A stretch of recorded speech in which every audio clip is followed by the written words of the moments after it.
the best of the week on Relevant Radio. People buying now, paying later. That credit card debt increased $1.2 trillion last year. Collectively, we're looking at about $18 trillion of debt.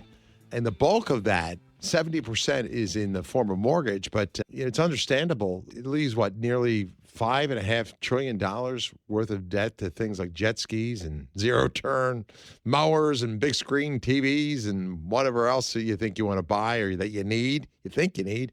Living with debt, you need to constantly get new credit cards. You just find yourself saying, I'm going to make the payment, and you don't because something unexpected happens.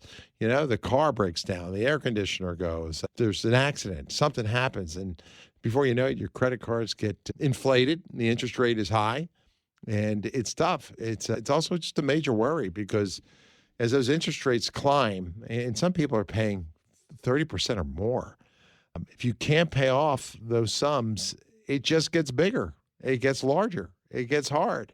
So, in the Bible and throughout Christian history, debt has always been a four-letter word, if you will. It's been figured a four-letter word. Debt is a form of slavery. But St. Paul says the same thing. He says, you should owe nothing to debt. Oh, no debt to any man is what he says, except the debt of love. God obviously doesn't want you enslaved. He doesn't want you enslaved to sin. He doesn't want you enslaved to greed. He doesn't want you enslaved to any vice. So being attached to the goods of the world or to the slavery of debt, it can be soul crushing. So the question is, how do you get out of it, right?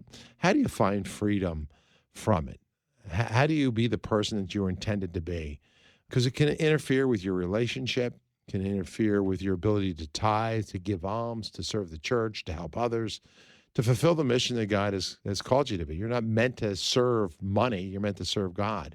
I'm joined today by Jonathan Texera and his wife, Amanda. They worked on getting rid of their debt. And I invited him to stop by just to give you some great advice, maybe to help you on that journey to freedom. You know the numbers better than anybody. Credit card debt and personal debt in the country is really inflating. Give me your perspective on how we got to this point. What's the mindset that people are willing to use these tactics? And then, of course, we can always get into the fundamentals of how to get out of it. But give me your big picture view of that if you could. I think a lot of folks find their way into a financial tough spot without really trying, right? It's really easy to kind of wander into a financial mess and you can't wander out of it. Now, they're certainly helped along the way by, credit card companies, rising prices, right? So much we hear about student loan debt, and college tuition has inflated an incredible amount over the last decade or two, way outpacing everything else going up in price. And, administration people at the universities have just multiplied beyond any reasonable number. They are chasing students with all sorts of incredible, luxurious accommodations and facilities. And a lot of that ends up getting paid, especially if there is to be any sort of loan forgiveness. Now, it doesn't look like that's going to be happening, at least in the next couple of years, but it almost happened. And if that does go through at some point, then a lot of that's going to just get paid by us, by the taxpayers. And so it's a tricky situation, right? A lot of people, I don't think anybody's just going into things thinking, you know what? I want to struggle to pay off this burrito, or I want to just live the rest of my life in debt, so I'm going to take out these student loans. But so often, the cultural soup in which we're in, it just takes us right down that way. It's so true. Let's go to Jane. Jane's in Pennsylvania. Great question for you. Jane, good afternoon. Hi, nice to speak with you. Thank you for taking my call. You're welcome. My question is, I kind of need some advice. I'm a single parent, and I adopted a son, and he went to a really great college. He got a Bachelor of Science degree, and I know he's well over $60,000 in debt. Yeah. However, he has caused himself some damage as far as getting a job by using illegal substances and totaling his vehicle that wasn't paid off. That's tough. So he is living at home, but I'm debt-free, really. And I just feel bad to seeing him have to work at maybe a job that I know he can make more, he could do better, but I just don't feel like he's ever going to pay off his debt. And I feel guilty, kind of not helping him as much as maybe I could, but at the same time, I don't really want to go into debt helping him out. You know what I mean? Certainly. So what kind of advice could you give me on that kind of difficult subject? Sure. What's holding, you were talking about, you'd love to see him, have this job that, puts to use kind of his education. He could get some more pay. What's keeping that situation from happening? Well, this isn't a subject that we talk about much. He doesn't really want to talk much, but Sure. I believe he got pulled over for illegal substance abuse or using, while he's driving, but he's got to go through like a probationary period. But after that, I'm hoping he can get a job better than what he has now at a gas station. Because that's probably coming up on certain job interviews and things like that. That would definitely make it tough to get a job. All right. So, and first off, just say, hey, hello to another fellow Pennsylvanian. I grew up in PA and also am an adoptive parent. So all sorts of things lining up here. So I'm happy to take your call and to talk to you about this. So yes. Okay. He's in a bit of a pickle here. Yes. $60,000 in debt. And I'll say that's more and more the typical. These huge amounts of debt are unfortunately more and more common these days. When Amanda and I graduated, we went to state schools. Now I was out of state in New York, but we thought we had a lot. And I think back then we did, with about $25,000 all said. And that was a lot. And we had to work hard and be really strategic to get out of that. And these days, that's seemingly the bare minimum. So it is a tough spot. I feel like people are in a legitimately tougher spot starting out now than we were even, a decade ago.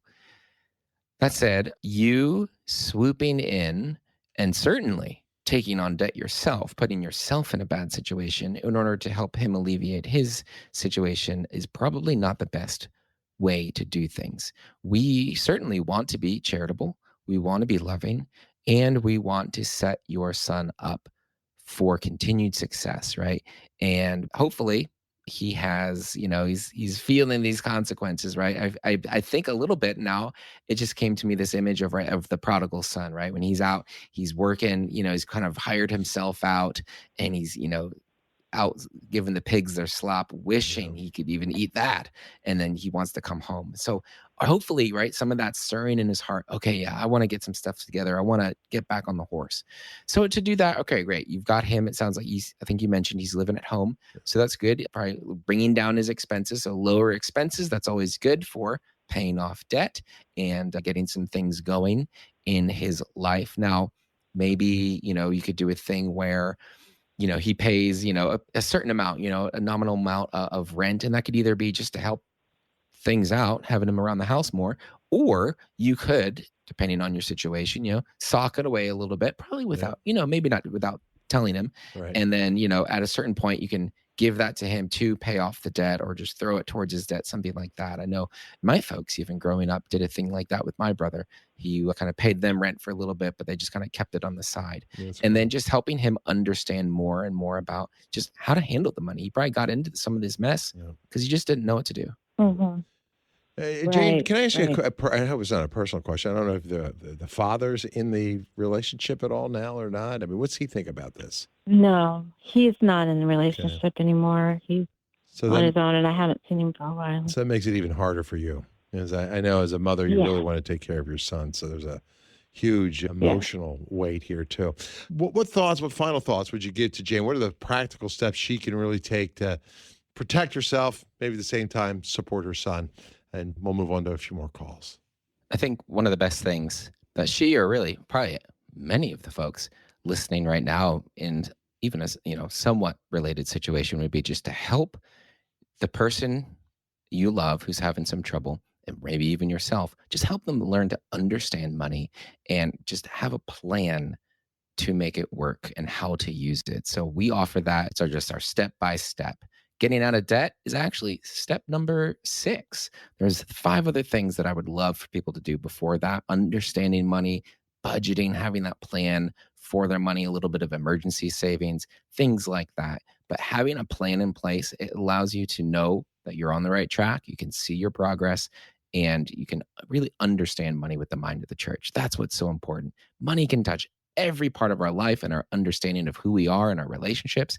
So we want to make sure we're understanding it. with the mind of the church, so we know what's being talked about when we hear money referred to in the scripture, which does happen quite a bit. All right, we'll move along. Hey, Jane, hang in there. Keep praying too, okay? We'll offer a prayer for you. Jefferson, Oregon is next. It's the Salem area. Dina, good afternoon. Hi, how are you? Well, thank you. Thanks for waiting. I just wanted to say, like, my son, who's a young adult and he had to move back home too, he started doing this thing called daily pay, where basically a percentage of your paycheck before you even get it, they like give to you. And it actually makes his life more difficult because then when he gets his paycheck, he's thinking, oh, I'll have enough to pay my car payment and all this, and it doesn't. And even though I'm not 100% sure if he has to pay a fee for that, but even then, like, doing that it's not great, and just thought I'd share that with people. If they have kids doing that, it's not a great way to manage that money. Well, thank you very much for your call, Dina. I'll let you respond. Yeah. In some ways, I mean, you can think, okay, yeah, having that money right after you work, that can be a good thing. The church actually teaches that, right? It is an injustice if an employer holds back the wages for an inappropriate time from their laborers. Now, I don't think maybe waiting a week or two is an unjust amount of time. So I don't think there's that problem there. But yeah, in some sense, if you want to think about just the paycheck as the regular thing, this is almost kind of like taking a loan out against your paycheck from your employer, and any type of debt, whether it's a car loan, credit card, student loan, any of that, it takes your money from the future and ties it up in the past, which kind of hamstrings us to respond to what God might be asking us to do in the present. So yes, I agree with you. It is something that probably should be avoided. Jacqueline's in Sacramento, California. Jacqueline, good afternoon. Hi, good afternoon. Thanks for taking my You're call. welcome. Okay, so for Jonathan, so I've been a stay-at-home mom for 4 years. I did start working part-time from home. I have a 7 and 2-year-old. My husband has his own business. It's window tinting, and it's been struggling. So how can, I guess, just work as a team, as a family, to get out of debt relief? It's basically because of the business slowdown. Yeah. Yeah, so I'd say, again, having that plan in place, knowing what you want to do with your money as it's coming in. So making a budget, doing it together. You shouldn't ever be, okay, if you do have one person at home, one person working, it shouldn't be, well, I go out and make the money, you can manage it. Or I went out and made the money and I will manage it. We do this as a team, right? We work together to becoming one, to be a family, to raise our children, to do all these important things together. And managing our money should be a team activity. So make sure that you are budgeting and doing it together, having that plan every month. Now, being a small business owner myself, I know sometimes that income can be a little irregular.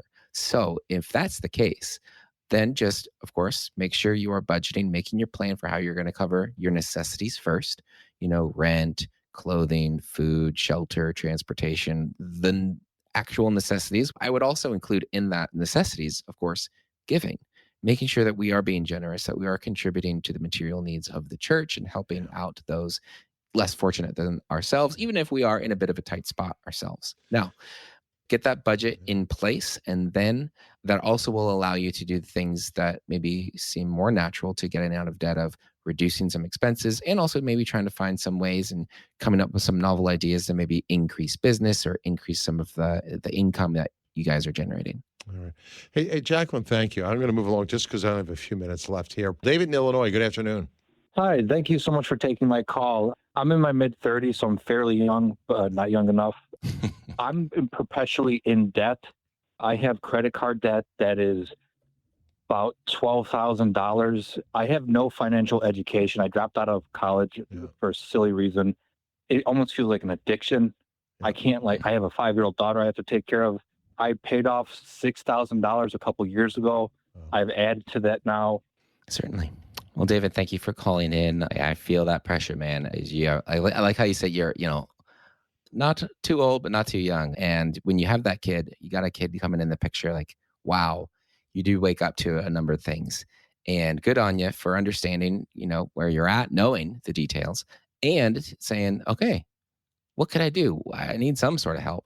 But yes, getting that plan in place, following a proven method. And I would like you to give your email, your information to somebody the station here. You can take it down. I'll send you an email with some information, and I'll get you in Catholic Money Academy for a year on us. That's fantastic. Sounds great. Hey, thank you very much. So grateful to have you here, Jonathan. Have a great day. Keep up your good work. Thank you. I'm Drew Mariani, out of time for the day. Again, if you missed any of the conversation, you can download the podcast and listen to it again. I'll be back tomorrow to give you another look at life you won't find anywhere else. Until then, God bless. Hey, like what you just heard? Then share it with your family and friends. And thanks for listening.